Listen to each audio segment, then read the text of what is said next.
Second-order reactions have, when you double a concentration, a quadrupling of rate. This, you'll find, is most often associated with reactions in which the slowest step, the rate-determining step for the reaction, requires a collision between particles.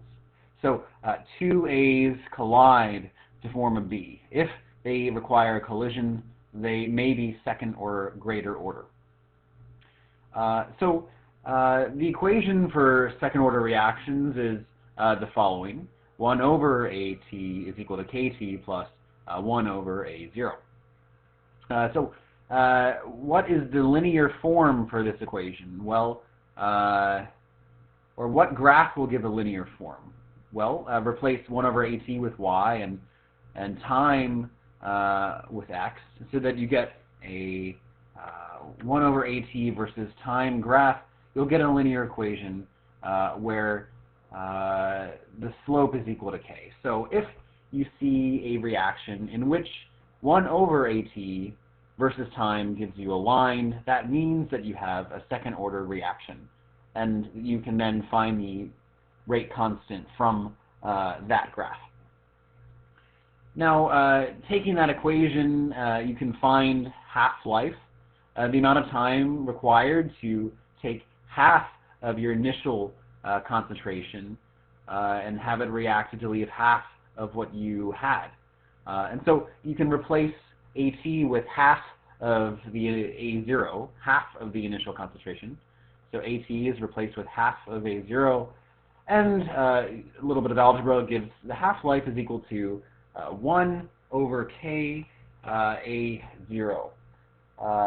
Now, you can see that the half-life is dependent upon the concentration of your reactant.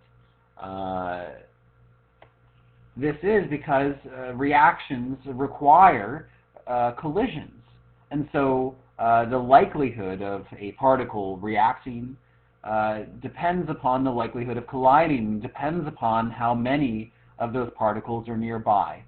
The half-life and the likelihood of a particle reacting are related to concentration. Notably, half-life changes as time progresses, because as the time progresses, the concentration of your reactants changes as well. So early on, when you have a large concentration of reactants, the half-life is actually going to be very small. But as the concentration, actually, it's going, hold on.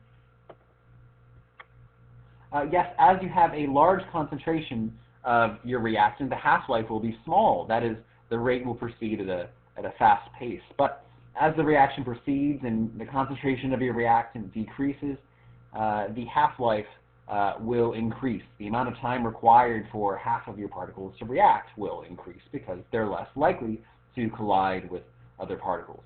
Notably, this A0 is for the beginning of that specific half-life, and so if you're going through multiple half-lives, your initial concentration will be changing as well. All right, so this is for second-order reactions, but also zero-order reactions are interesting as well. You see that the rate for a zero-order reaction is unaffected by the concentration of your reactants. How is this possible? How is it that regardless of your concentration, you're going to have the same rate? Well, this might occur if you have some catalyst with a certain number of available spots which are occupied by your reactant. As long as you have more reactants than available spots for reacting, then the reaction will proceed regardless, at the same rate, regardless of whether you have a whole lot of A's or just a few, because there are A's waiting on the outskirts. So you'll find this, for example, if you have some solid catalyst when dealing with gases.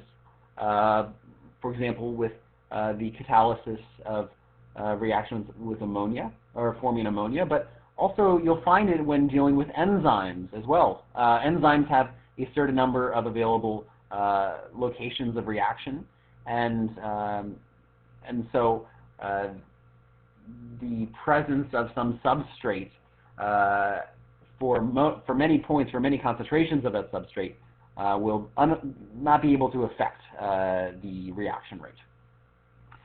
So the equation for first, actually, zero-order reactions is the following. Note that there is no ln of AT here. There is no 1 over AT. The zero-order reaction equation is the simplest. Just AT is equal to negative KT plus A0. This will give you a straight line for the AT versus time graph.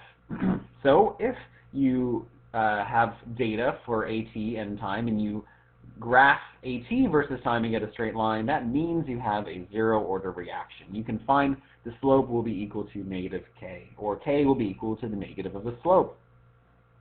This is very interesting. No matter how much concentration of reactant here, the slope, the rate constant, and hence the rate of the reaction do not change.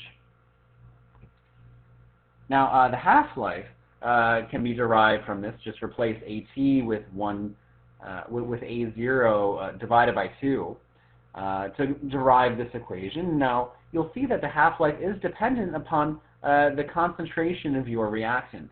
If you have a high initial concentration, then the amount of time for half of your compound to react is high. That is, if you have a whole lot of A waiting on the sidelines because you have a high concentration of A, it's unlikely that any particular A will react at a given moment. But if you have a low concentration of A, then it is likely that those A particles will find some opening at the catalyst and therefore react. And so being likely to react, they'll have a shorter half-life. All right, thanks for watching, guys.